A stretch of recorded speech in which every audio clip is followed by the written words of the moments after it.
Driver sir, sir इस गाड़ी में ड्राइवर नहीं है सर, सर, सर इस गाड़ी में ड्राइवर नहीं है।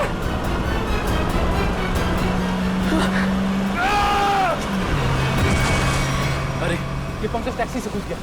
ओह माय गॉड, इसे चोट ना लगी।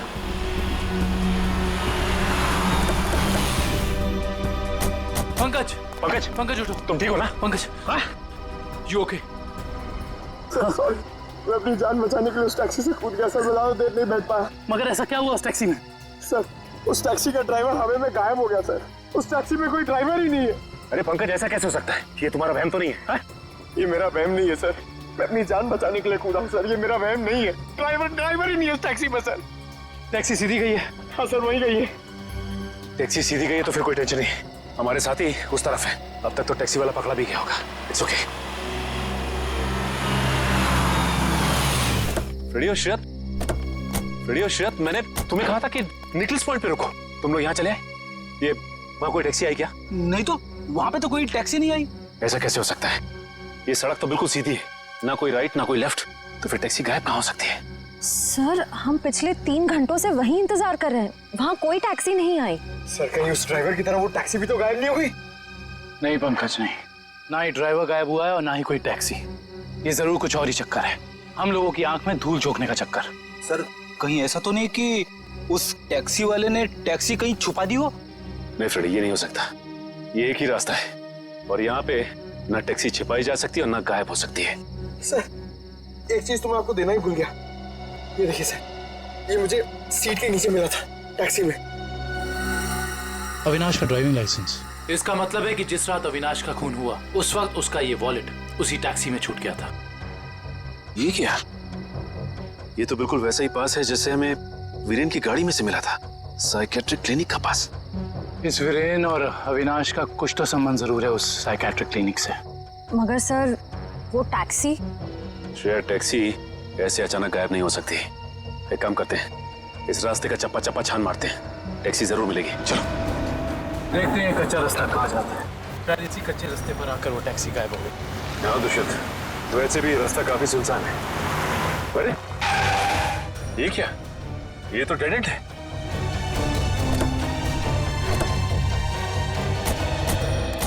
अगर टैक्सी यहाँ से गई भी होगी तो यहाँ से आगे नहीं जा सकती। लगता तो यही है, यहाँ तो आगे बस ये दीवार है। एक मिनट, ये देखो दुष्यंत, टायर के निशान। ये दीवार के पास आके खत्म हो जाते हैं। ये बात तो है। दुष्यंत, इस दीवार के पीछे जरूर कोई ना कोई खुफिया रास्ता है। हो सकता है सचिन, और ये भी हो सकता है कि यहाँ कोई खुफिया बटन या लेवर हो जिससे ये दीवार हट जाए और हमें वो जगह दिख जाए जहाँ वो टैक्सी गई है।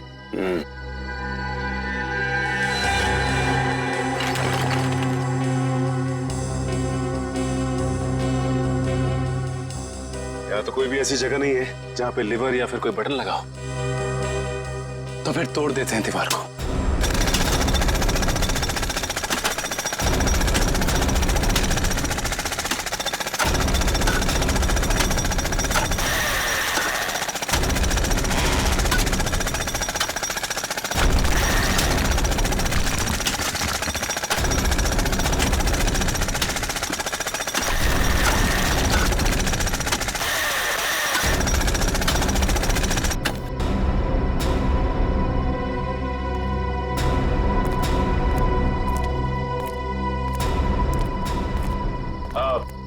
तुम लोग जा सकते हो। Thank you.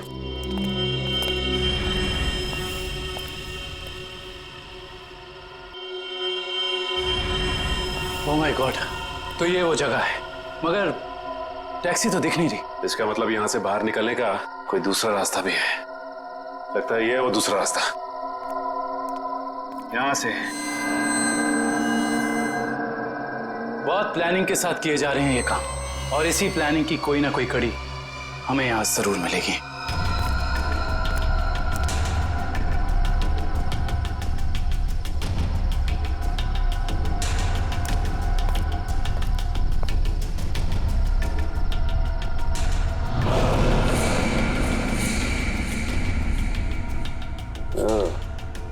तो ये है रोबोट। ये देखो, ये देखा दुष्यंत, ये है वो रोबोट। लगता है उस आत्मा वाली टैक्सी का ड्राइवर यही है, रिमोट से चलने वाला। हाँ सचिन, और इसी रोबोट के बाजू का इस्तेमाल किया गया होगा अविनाश के सर को उसके शरीर से अलग करने में। एक मिनट, हाँ इसके हाथ पे यहाँ पे खून भी लगा हुआ है। अब इससे पहले कि ये खूनी अपना अगला मर्डर प्लान करे, पकड़ना होगा उसे।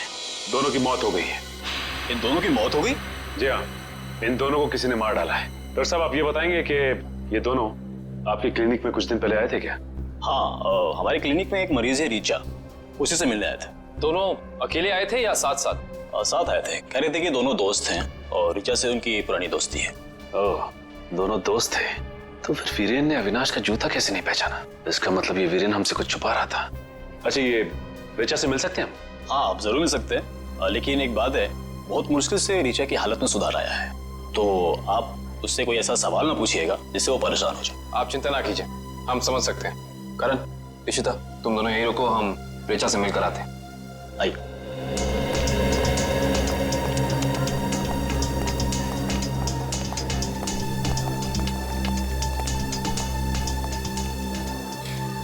रीचा, रीचा देखो तुमसे कौन मिलने आया है।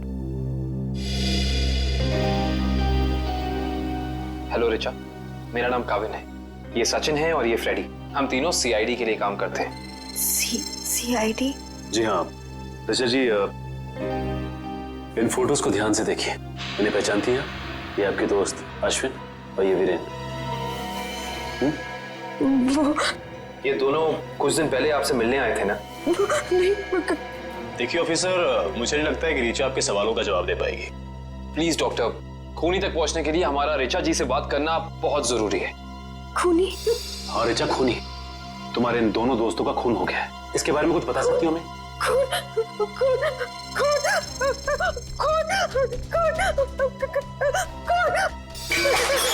ये क्या बकवास है? वो लड़की इस कमरे की चार दीवारी से बाहर नहीं निकलती, आप उसे खून के बारे में सवाल पूछ रहे हैं? Richa, come down. Nurse, please 7129 जल्दी लो, जल्दी लो। Richa, come down.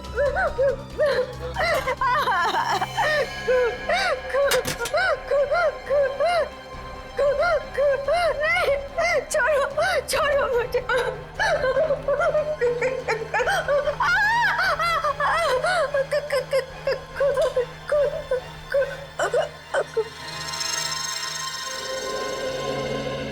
माफ कीजिएगा डॉक्टर साहब, हमारा ऐसा कोई इरादा नहीं था। Really sorry. देखिए ऐसी बात नहीं है, इस तरह के मरीज बच्चों की तरह होते हैं, इन्हें हर शब्द टोल मोल के बताना पड़ता है। डॉक्टर साहब ये बात हम समझ सकते हैं, लेकिन एक बात तो तय है कि इन तीनों के अतीत की कोई ऐसी कड़ी है जो एक दूसरे से जुड़ी हुई है। इस केस से जुड़ी एक बहुत खास बात सामने आई है। कैसी बात? यही कि अविनाश, नेहा और ऋचा एक ही कॉलेज में पढ़ते थे और वीरेन भी पास वाले कॉलेज में ही पढ़ता था। ओह, मतलब ये सब पुराने दोस्त हैं। हाँ सर, और उस दौरान डाली नाम का एक सीरियल किलर कॉलेज के बच्चों का खून कर रहा था। और एक दिन इन चारों ने मिलकर पुलिस की मदद की और इस डाली को जेल भिजवा दिया। ओह, तो शायद हो सकता है ये सारे खून डाली कर रहा। यस सर, 2 महीने हो गए उसे जेल तोड़कर भागे हुए और अभी तक वो पुलिस के हाथ नहीं लगा है। ये अविनाश और वीरेन तो मारे गए हैं, तो अगला शिकार या तो रीचा है या फिर नेहा। श्रेया, इस रीचा के क्लिनिक में फोन करो, उसे चौकन्ना रहने के लिए कहो, जल्दी। दुष्यंत, नेहा को फोन लगाओ, जल्दी।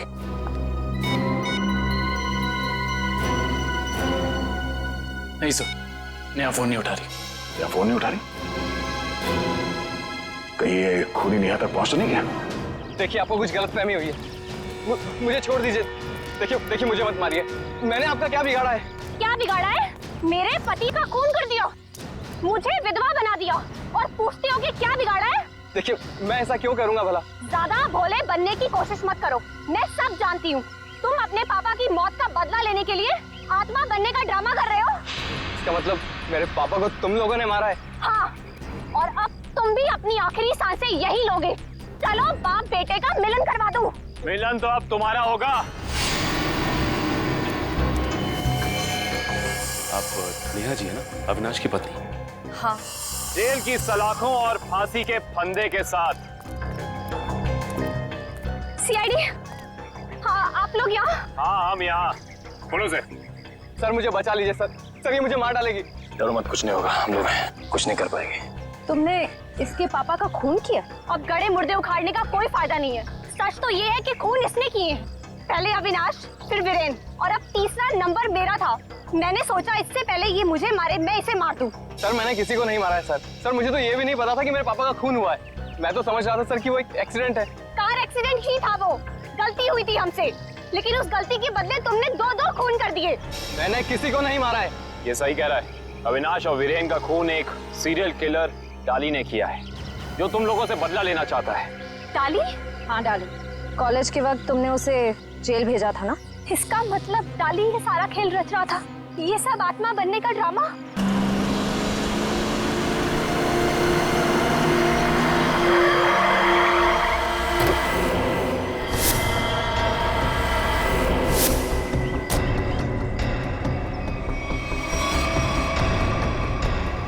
पापा आप, ये कैसे हो सकता है वो?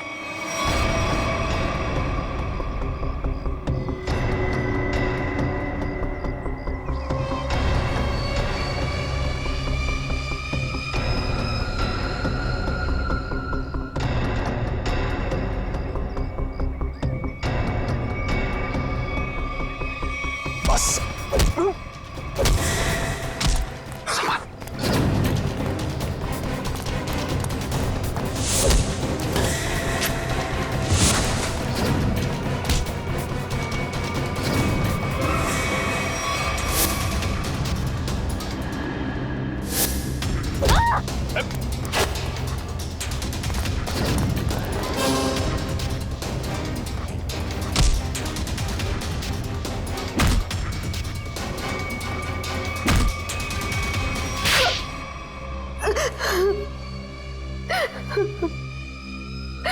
क्यों किया तुमने ये सब? हाँ? सर 4 साल पहले हमारे ग्रेजुएशन पार्टी की रात अविनाश ने बहुत शराब पी रखी थी। मेरे लाख मना करने के बाद भी वो नहीं माना, लेकिन फिर भी उसने जिद की कि वो ड्राइवर सीट पर बैठेगा और वो बैठ गया। उसके बाद जो हुआ, उस हादसे ने मेरी जिंदगी को झंझोड़ कर रख दिया।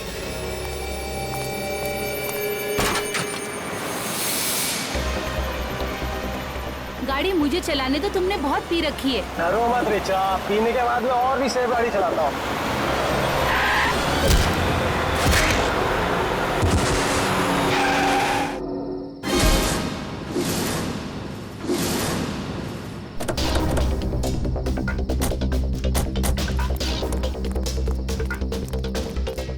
ओह माय गॉड, ये क्या किया तुमने? ये कैसे हुआ? ये तो मर गया।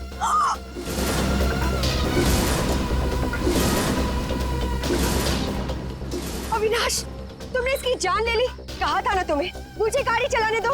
रिचा प्लीज, मैंने इसे जानबूझ के नहीं मारा है। प्लीज अपनी गलती पर पर्दा डालने की कोशिश मत करो। हमें पुलिस को बुलाना होगा। तुम्हारा दिमाग खराब हो गया?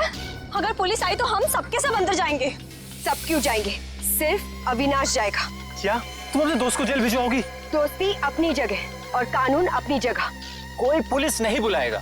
तुम्हारी एक बेवकूफी की वजह से सबकी जिंदगी खराब हो सकती है। अगर हम पुलिस को नहीं भी बुलाएंगे तभी पुलिस को पता चल जाएगा। किसी को कुछ पता नहीं चलेगा। अब एक काम करते हैं, इसकी लाश को टैक्सी में डालते हैं और टैक्सी को खाई में धक्का दे देते हैं। ये राज हमेशा हमेशा के लिए यहीं दफन हो जाएगा। क्या? एक टैक्सी वाले का खून कर दिया तुम लोगों ने? हाँ सर, मेरे लाख समझाने के बाद भी उन तीनों ने अपने आप को कानून के हवाले नहीं किया। उन्हें डर था कि उनका सुनहरा भविष्य शुरू होने से पहले ही खत्म हो जाएगा।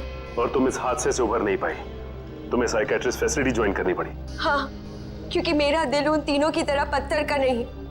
आज भी उस टैक्सी ड्राइवर की मौत का बोझ मेरे जमीर को कचोटता रहता है। अगर इतनी तकलीफ हो रही थी तुम्हें, तो तुम सीआईडी के पास क्यों नहीं आई मदद के लिए? हाँ? मैं आना चाहती थी, मगर जब मैं नेहा के पास गई तो इन तीनों ने मुझे धमकी दी कि अगर मैं आप लोगों के पास आई तो वो लोग मुझे भी मार डालेंगे। अच्छा, तब भी तुमने सीआईडी के पास आना ठीक नहीं समझा? मेरे डैड एक वर्ल्ड क्लास रिसर्चर थे। उन्होंने एक नई तकनीक का आविष्कार किया था जिससे गाड़ियां रिमोट कंट्रोल की मदद से चलाई जा सकती हैं। अच्छा, इसलिए बदला लेने के लिए तुमने एक ऐसी टैक्सी का इस्तेमाल किया जो रिमोट से चलती है, जिसमें एक रोबोट बैठा था। हाँ, जैसे मेरी जिंदगी भी एक टैक्सी की वजह से बर्बाद हो गई, उन तीनों का भी अंत उस टैक्सी की वजह से ही हो। मगर जब हमारा ऑफिसर पंकज टैक्सी में बैठा था, तब तुमने उस रोबोट को गायब कैसे किया? बेनेट ली हुआ केमिकल के जरिए। उसका असर इतना खतरनाक होता है कि खुद ब खुद देखते ही देखते अपने आप चीजें नष्ट हो जाती है, कुछ कुछ एसिड की तरह। बहुत लंबी प्लानिंग की थी तुमने खून करने की, मगर क्या फायदा हुआ? हाँ, पकड़ी गई ना। अगर पहले सीआईडी के पास आती मदद के लिए तो शायद तुम्हें फांसी नहीं होती। हाँ क्या भाई, कुछ पता चला? सर, उस बच्चे चिंटू के बारे में सब कुछ पता चल गया है। क्या? उसके माँ बाप गांव में रहते हैं, लेकिन बेहतर पढ़ाई के लिए उसके माँ बाप ने उसके चाचा के घर शहर भेज दिया। लेकिन पैसे के लालच में इस चाचा ने उस बच्चे से बाल मजदूरी कराना शुरू कर दिया। चाचा चिंटू से बाल मजदूरी करवाता है? बाल मजदूरी? तो फिर ऐसे चाचा की एक ही जगह हो सकती है, एक ही जगह, काल कोठरी। तुझसे बड़ा सुस्त और आलसी लड़का तो मैंने देखा ही। चल काम कर। मुझे काम नहीं करना, मुझे स्कूल जाना है। बेटा, स्कूल जाने के लिए फीस की जरूरत होती है और तेरे चाचा के पास कोई पैसों का पेड़ नहीं है। और सुन, अगर यहाँ से फिर से भागने की कोशिश की तो मुझसे बुरा कोई नहीं होगा। मुझे काम नहीं करना है, सीपी अंकल ने कहा था मुझे रोज स्कूल जाना चाहिए। स्कूल जाएगा? बड़ा है स्कूल जाने वाला। तेरी तो गंदे नाले के कीड़े, बच्चे पे हाथ उठाता है। हाँ? अरे तुम कहाँ भाग के जा रहे हो चाचा जी? तुम्हें तो जेल में जाकर पत्थर तोड़ने हैं। अच्छा,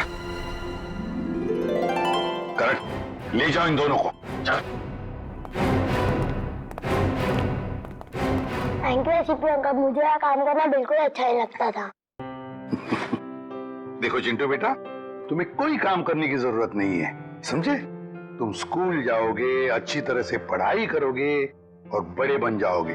और सिर्फ तुम ही नहीं, तुम्हारे सारे दोस्त भी, और उन सब का ख्याल हम रखेंगे, है ना? तो बताओ, खूब खूब पढ़ाई करोगे ना? हाँ, मैं बड़ा होकर आपकी तरह एक सीआईडी ऑफिसर बनूंगा और जिम को मिटा दूंगा। अरे वाह! चलो, इस बात पर हम तुम्हें चॉकलेट खिलाएंगे और चाहिए तो आइसक्रीम भी खिलाएंगे, और जो कुछ मांगोगे वो सब देंगे, तुम्हें भी और तुम्हारे इन दोस्तों को भी। चलो बच्चों, चलो इन्हें ले चलो।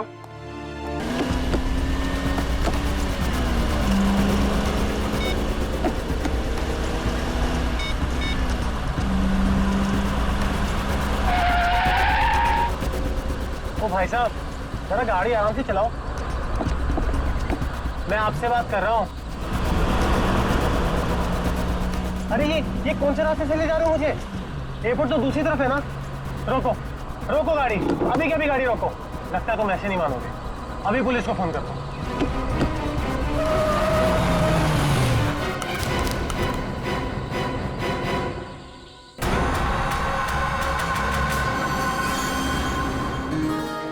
अभी तक यकीन नहीं हो पा रहा है सर। जिस एसीपी प्रद्युमन को हम सब अपना आदर्श मानते हैं, उनके साथ सीआईडी में एक दिन काम करने का मौका मिलेगा। वो सब ठीक है, लेकिन तुम लोगों को अभी भी बहुत कुछ काम करना बाकी है मेरी कसौटी पर उतरने के लिए, समझे? बिल्कुल सर, हम लोग भी यही चाहते हैं।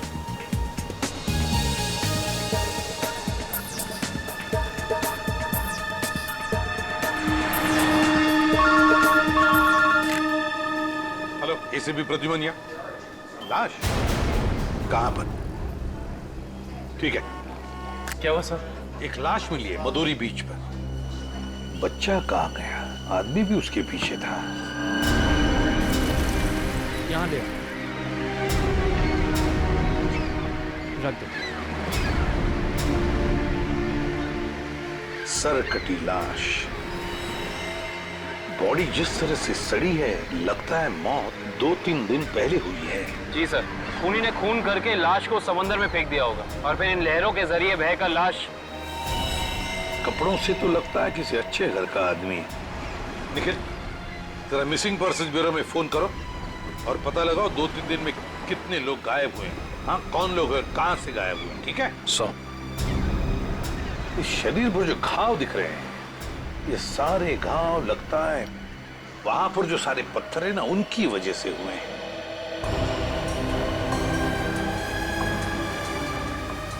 अरे जरा इधर आओ। हाँ साहब। एक बात बताओ, क्या यहाँ कोई ऊंचाई वाली जगह है जहां पर उस तरह के पत्थर हों? हाँ साहब, है ना। यहाँ से 5 किलोमीटर की दूरी पर ऐसी एक पहाड़ी है।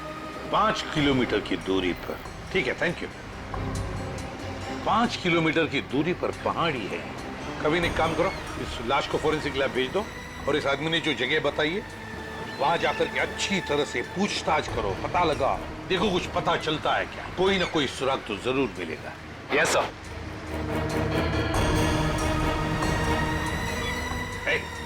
तुम। मैं साहब। हाँ तुम इधर आओ। आज दोपहर को तुम ही थे ना सिप एंड डाइन होटल के बाहर? नहीं तो साहब। नहीं क्या? एक स्कूल जाने वाले बच्चे के पीछे लगे थे तुम?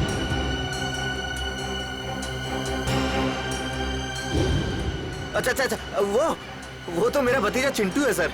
वो स्कूल नहीं जाना चाह रहा था ना, इसके लिए मैं उसके पीछे दौड़ रहा था। वो स्कूल नहीं जाना चाहता था, इसलिए तुम उसके पीछे दौड़े थे? जी सर। कहाँ रहते हो तुम? सर यहीं सामने एक चौल है, वहीं रहता हूँ सर। चिंटू होगा वहां पर? जी सर। चलो दिखाओ। आइए सर। सर यही हमारा चौल है। आइए सर, आइए इधर। सर यही है चिंटू। चिंटू बेटा, ये सीआईडी से एसीपी अंकल हैं, आपसे मिलने आए हैं। हेलो बोलो। हेलो। चिंटू, बड़ा प्यारा नाम है तुम्हारा। स्कूल जाते हो ना, पढ़ाई करते हो? अच्छा चिंटू बेटा, एक बात बताओ, तुम्हें क्या क्या पसंद है? तुम्हें मिठाई पसंद है या स्वीट्स पसंद है या चॉकलेट्स पसंद है या बिस्किट पसंद है? क्या पसंद है? चॉकलेट। चॉकलेट पसंद है? अरे बाप रे, अब तो मुसीबत हो गई। अब तुम्हें चॉकलेट कैसे दें? चलो कोई बात नहीं, कुछ जादू करके देखते हैं। आओ मंत्र जादू मंत्र छू मंत्र छू मंत्र छू। आ गया ना चॉकलेट? ये लो चॉकलेट चिंटू के लिए। अच्छा चिंटू, और एक बात बताओ, आज सुबह, मेरा मतलब 1-2 घंटे पहले जब तुम स्कूल जा रहे थे तो तुम एमआई रोड पर भागे जा रहे थे, है ना? क्यों भाग रहे थे? वो सर मैं बता रहा था ना, इसे स्कूल नहीं जाना था। आप जरा चुप रहिए, ये मुझे चिंटू बताएगा, है ना चिंटू? क्यों, तुम्हें स्कूल जाना अच्छा नहीं लगता? ऐसी तो कोई बात नहीं है। नहीं ना, अगर कोई भी परेशानी हो तो मुझे बता देना। लेकिन एक बात कहूँ, स्कूल जाना चाहिए, बहुत पढ़ना चाहिए, बड़ा होना चाहिए और बड़े बनकर अच्छे इंसान भी बनना चाहिए, है ना? और चिंटू, तुम्हें जब भी कभी भी तुम्हारे इस एसीपी अंकल की जरूरत पड़े ना, तो मुझे मेरे इस कार्ड पर फोन करना, मैं तुरंत आ जाऊंगा। मैं चलो, गुड बॉय, बाय बेटा, बाय।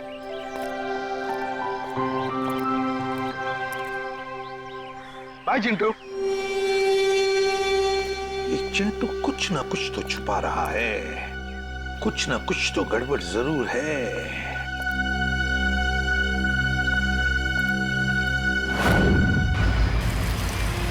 श्रेया गाड़ी रोको, 1 सेकंड रुको।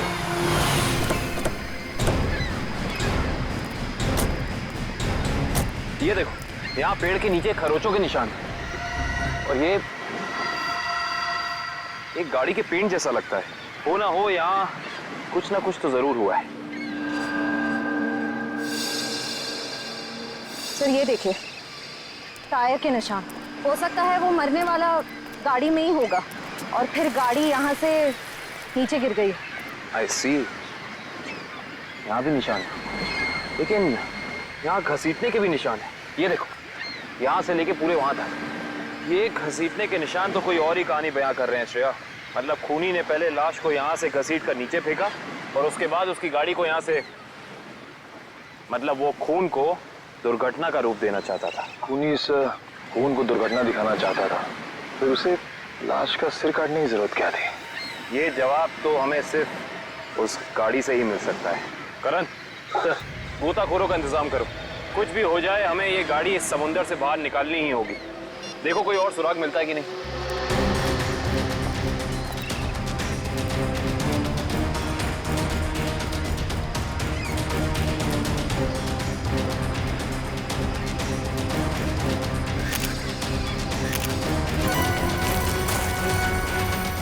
सर, आने के सर, वहाँ उस झाड़ी में ये जूता मिला सर। जूता?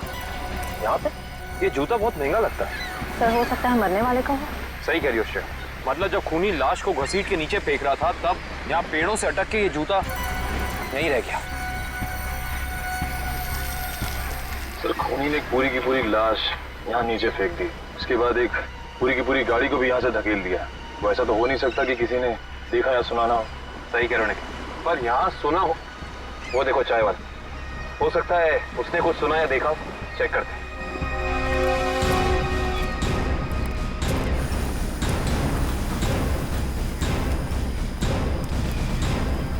हम लोग सीआईडी से हैं। सीआईडी? हाँ, वो कल रात में यहाँ एक खून हो गया है पीछे ज्वाला रोड पे, उसके बारे में पूछताछ करनी थी। आप में से किसी ने कुछ देखा या सुना हो? ज्वाला रोड पे? नहीं साहब, हम लोग तो ज्वाला रोड पे जाते ही नहीं है। क्यों? क्या अक्सर वहाँ पे ऐसी घटनाएं होती रहती हैं क्या? हाँ, मगर ये घटना कोई इंसान नहीं, वो आत्मा करती है, टैक्सी वाली आत्मा। टैक्सी वाली आत्मा? हाँ साहब, सुना है एक आत्मा टैक्सी चलाती है जो भोले भाले इंसानों को गाड़ी में बैठाकर उन्हें मार डालती है। ज्वाला रोड पर रात को टैक्सी बैठना मौत को दावा देने जैसा है।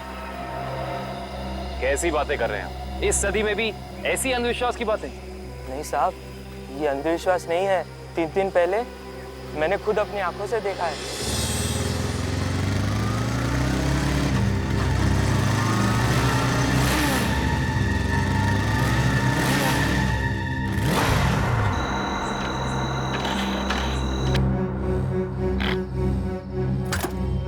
अभी तो पेट्रोल भरवाया था, ये क्या हो गया?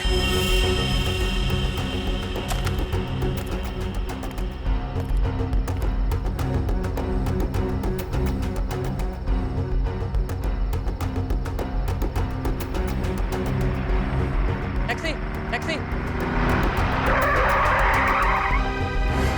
ये क्या? बिना ड्राइवर की टैक्सी? ये कैसे हो सकता है? देखिए भाई साहब, ये आपका कोई वहम होगा। वहम नहीं है साहब, वो वही आत्मा वाली टैक्सी थी। वो तो अच्छा हो गया मैं उसमें बैठा नहीं, वरना आज आप लोग मेरे खूनी की तलाश कर रहे होते। खूनी आत्मा है या फिर कोई इंसान, ये तो उस लाश के जख्मों से ही पता चलेगा। तो मतलब आप लोगों को पता ही नहीं लगता है कि किसकी लाश है? कोशिश कर रहे हैं सालों के साथ। जिस लाश का सर ही नहीं है उसकी पहचान पता करने में थोड़ा बहुत वक्त तो लगता ही है ना सर। ऑफकोर्स, बिल्कुल। एनीवे, आप लोगों को कुछ पता लगा हो या नहीं लगा हो, लेकिन सालुखे ने अपना काम कर दिया। अच्छा, क्या पता लगाया सर आपने? ये देखो, ये फोटोग्राफ्स देख रहे हैं आप लोग? ये उन घावों के फोटोग्राफ्स हैं जो इस आदमी के शरीर पर मिले थे, और ये सारे घाव इस आदमी के मरने के बाद इसके शरीर पर आए। इसका मतलब इस इंसान की मौत इन जख्मों से नहीं हुई है? नहीं केविन, इस आदमी की मौत तभी हो गई थी जब इसकी गर्दन इसके धड़ से अलग की गई थी। और खूनी ने जब इसे पहाड़ के ऊपर से नीचे समंदर में फेंका तब ये निशान आए होंगे। बिल्कुल तय। शायद किसी तलवार या बड़े चाकू का इस्तेमाल किया है खूनी ने इस जुर्म को अंजाम देने के लिए। दे दो शब्द, अगर किसी तलवार या किसी चाकू का इस्तेमाल किया होता तो मुझे इसकी गर्दन के नीचे यहाँ पर तलवार या चाकू का निशान मिलता। सालू के साहब, अगर चाकू से नहीं काटा तो फिर इसकी गर्दन अलग कैसे की? भाई, कोई बहुत ही ताकतवर इंसान है ये खूनी। उस खूनी ने एक ही झटके में इस बेचारी की गर्दन इसके धड़ से उखाड़ कर अलग कर दी। अरे बाप रे, मुझे तो लगता है ये काम उसी टैक्सी वाली आत्मा का होगा। अरे यार, ये इसका मतलब मुजरिम ने खून करने का ये तरीका इसलिए चुना ताकि ये आदमी भी मर जाए और हम इसकी पहचान भी ना कर सकें। गलतफहमी है खूनी को, चाहे खूनी खुद को कितना ही होशियार क्यों ना समझ रहा हो। सीआईडी किसी न किसी तरीके से रास्ता निकाल ही लेती है। बिल्कुल दया, और हमें एक रास्ता मिल भी गया है जो हमें इस आदमी की पहचान भी बताएगा और उस खूनी तक भी पहुंचाएगा। कैसा रास्ता साहब? एक मिनट, ये जूता जो आपको क्राइम सीन पे मिला है और ये इसी आदमी का जूता है, और इस जूते के नीचे हमें क्या मिला है वैभव? इस जूते के नीचे हमें स्याही मिली है जिसका इस्तेमाल प्रिंटिंग प्रेस में किया जाता है, जैसे मैगजीन या न्यूज़पेपर की। प्रिंटिंग प्रेस की स्याही? क्राइम सीन के पास एक प्रिंटिंग प्रेस है तो सही, शायद वहां से हमें कुछ पता चल जाए। Let's go. दया। हाँ सर। 1 मिनट तुमसे बात करनी है। आप लोग जाओ। क्या हुआ सर, कुछ कहना बाकी रह गया क्या? हाँ दया, ये कार्ड तुम अभिजीत को दे देना। क्या है सर, मैं खोल के देखूं? हाँ देख लो।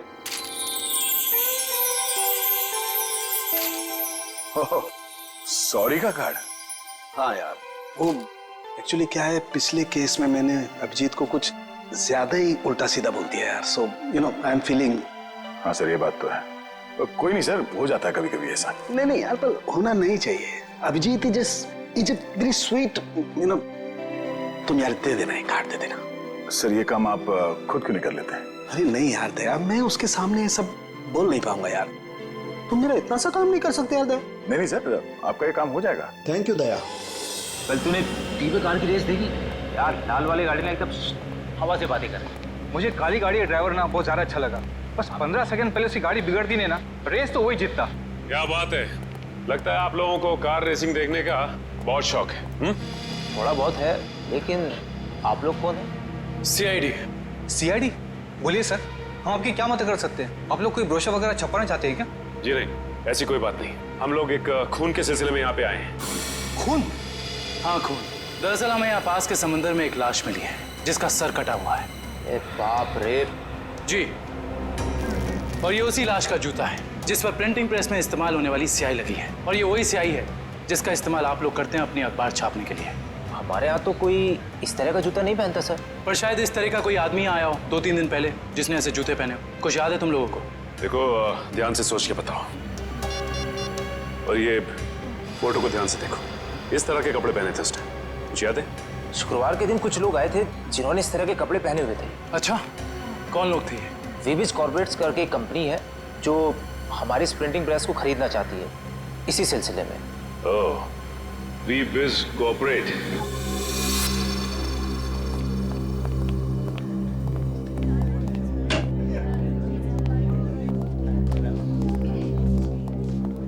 ये कहिए। हम लोग सीआईडी से। सीआईडी हमारे ऑफिस में? जी, शायद आपके ऑफिस में से किसी का खून हुआ है, उसी की तहकीकात हमें यहाँ ले आई। किसका खून हुआ सर? यही तो पता करना है। क्यों, आप लोगों को नहीं मालूम है किसका खून हुआ? जी नहीं, क्योंकि उस लाश का सर गायब था। लाश का सर गायब था? ये इतनी बेरहमी से कत्ल? जी हाँ, और हमें शक है कि जिस आदमी का खून हुआ है वो इसी ऑफिस में काम करता था। करण सर, ये है उस आदमी का जूता, पहचानते हैं आप लोग? ये तो अविनाश जी का जूता है, पिछले हफ्ते ही बनवाया था उन्होंने। और इस तरह के कस्टमाइज्ड डिजाइनर जूते तो वही पहनते हैं। खून हो गया उनका? मुझे तो यकीन ही नहीं हो रहा है। लगता तो ऐसे ही है। अच्छा ये बताइए कि क्या शुक्रवार की रात अविनाश बिंजलपुर की प्रिंटिंग प्रेस में गया था? हाँ, हम सब लोग साथ में गए थे, लेकिन 10 बजे वहां से निकल गए थे। अच्छा, अविनाश ने वहां से कोई टैक्सी वगैरह ली थी क्या? जी नहीं, उन्होंने कोई गाड़ी नहीं ली थी, वो तो अपनी गाड़ी से गए थे। इस अविनाश की किसी से कोई दुश्मनी वगैरह? जी उन्होंने कोई बताया तो नहीं था, लेकिन पिछले कुछ दिनों से उन्हें धमकी भरे फोन आ रहे थे। कौन कर रहा था? जी उन्होंने मुझे इसके बारे में कुछ नहीं बताया था, और ना ही पुलिस में कोई कंप्लेन की थी, लेकिन मुझे लगता है ये उसी का काम होगा। ठीक है दिव्या, ये मोबाइल कंपनी में फोन करके पता करो अविनाश की कॉल रिकॉर्ड्स। Yes sir. ये अविनाश रहता कहाँ था? अविनाश जी का घर यही है ना? हाँ हाँ, ऑफिस वालों ने तो यही एड्रेस दिया था।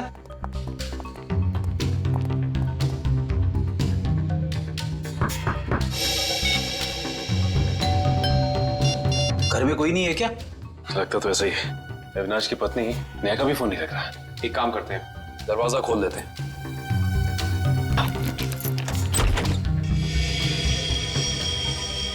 वाकई घर में कोई नहीं है।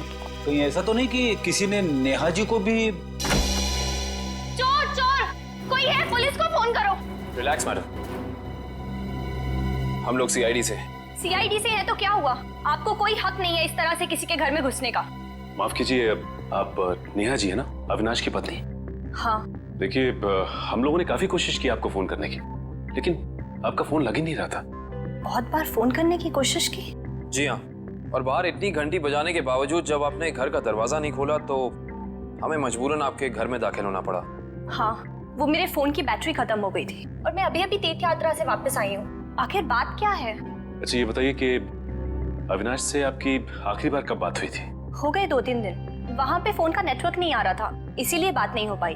आप लोगों को अविनाश से मिलना है ना, तो शाम को आइए ना, वो इस वक्त ऑफिस में होंगे। नेहा जी, एक बुरी खबर है, आपके पति अविनाश जी अब इस दुनिया में नहीं रहे। क्या? अविनाश, ये सब क्या हो गया? नेहा जी प्लीज संभालिए अपने आप को, प्लीज संभालिए।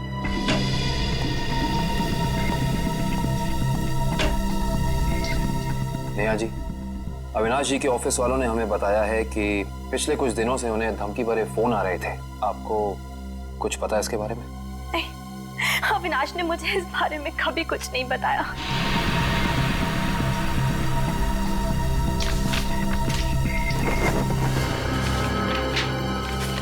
सर, सर डस्टबिन में से ये कागज मिला है। इस पे कुछ लेटर्स चिपकाए गए हैं। ऐसा लग रहा है जैसे किसी मैगजीन वगैरह से काट के चिपकाए गए हैं। नेहा जी, ये शब्द क्या अविनाश जी ने काट के चिपकाए? नहीं, अविनाश तो मैगजीन कभी पढ़ते ही नहीं थे। तो हो सकता है कि धमकी देने वाले ने ये चिट्ठी लिखी हो। हाँ सचिन, और अपनी लिखावट छिपाने के लिए उसने शब्द चिपकाकर ये चिट्ठी कंप्लीट की है। और लिखा क्या है? अगर मेरी बात नहीं मानी तो अपनी जान से हाथ धो बैठोगे। एक मिनट, बड़ी सफाई से चिपकाए। एक मिनट, ये क्या? JLT magazine? मतलब ये JLT मैगजीन से काटा गया है? JLT मैगजीन, ये नाम मैंने कहीं देखा है, पर मुझे याद नहीं आ रहा कहाँ। याद करो काविन, कहाँ पे देखा है? कहीं अविनाश जी के ऑफिस में तो नहीं, वहां नहीं, कहीं। हाँ याद आया, ये मैगजीन मैंने वीरेन के पास देखी थी, उसकी प्रिंटिंग प्रेस में। लेकिन वीरेन की अविनाश जी से क्या दुश्मनी हो सकती है? रेडी, अविनाश की कंपनी वो प्रिंटिंग प्रेस खरीद रही थी, तो हो सकता है प्रिंटिंग प्रेस के मजदूरों को लगा हो कि उनकी नौकरी खतरे में है। और जैसे ही अविनाश जी प्रिंटिंग प्रेस से बाहर निकले, वीरेन ने उन्हें ओ आई सी, इस वीरेन से दोबारा मिलना पड़ेगा।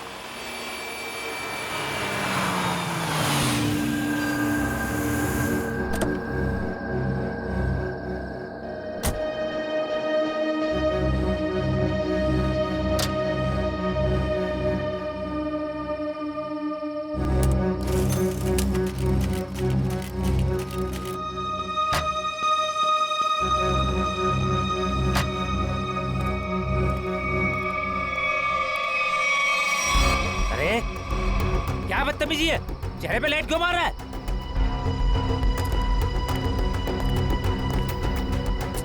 अरे जानता है कौन हूँ मैं? अखबार में काम करता हूँ। पागल है? रात को भी यार आदमी। लगता है ऐसे नहीं मानेगा तू। आज घर मार खा के जाने का इरादा लेके आया तू। तेरी तो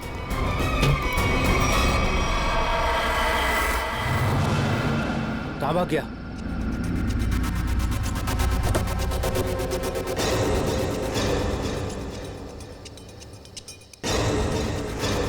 कहाँ भाग गया?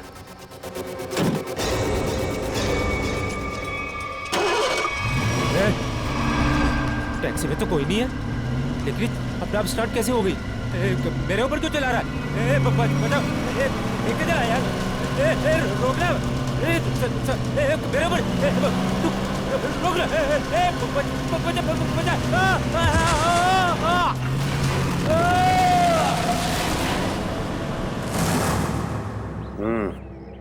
एक और खून। लगता है कोई गाड़ी बड़ी तेजी से इसके शरीर के ऊपर से गई है। शरीर के इस हिस्से को और इस हिस्से को बुरी तरह से कुचल दिया है। बड़ी बेरहमी से मारा है। सर, अब तक तो हम ये सोच रहे थे कि अविनाश के खून में वीरेन का हाथ है, पर अब किसी ने वीरेन को ही मार दिया।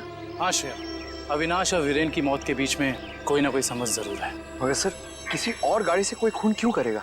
क्या मतलब है तुम्हारा? सर, मैं ये कहना चाहता हूँ कि मुझे लगता है कि ये खून आत्मा वाली टैक्सी नहीं किया है सर। फिर वही आत्मा? पंकज जी, आत्मा वात्मा कुछ नहीं होती, समझे? सर, ये मैं नहीं कह रहा हूँ सर। सर, आपको याद है ना उस आदमी ने क्या कहा था? सुना है एक आत्मा टैक्सी चलाती है जो भोले भाले इंसानों को गाड़ी में बैठाकर उन्हें मार डालती है। ज्वाला रोड पर रात को टैक्सी में बैठना मौत को दावा देने जैसा है। हाँ, इसका एक्सीडेंट किसी टैक्सी से हुआ या फिर किसी गाड़ी से, इसका पता तो इस ATM पे लगे हुए कैमरे से ही चलेगा। एक काम करो करण, दिव्या सर, जरा फुटेज निकालो, तब तक हम लोग गाड़ी चेक कर लेते हैं।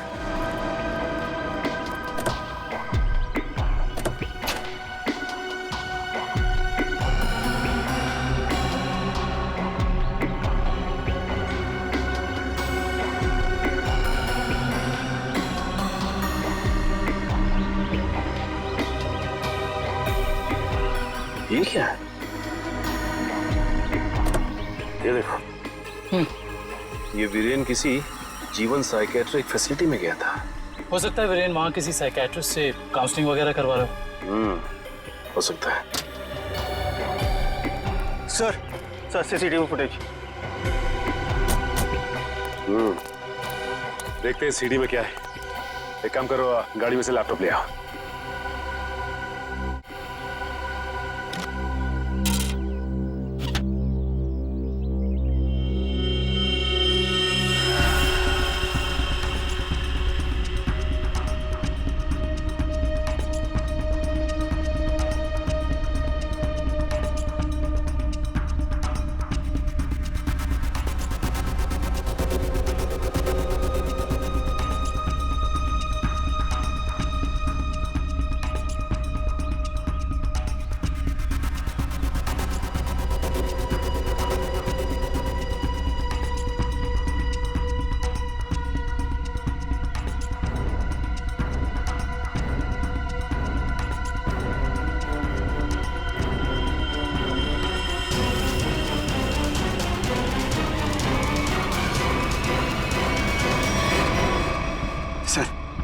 देख लिया आप लोगों ने? मैं कहता था ना, आत्मा वाली टैक्सी। जरा ड्राइवर सीट पे जूम इन करो।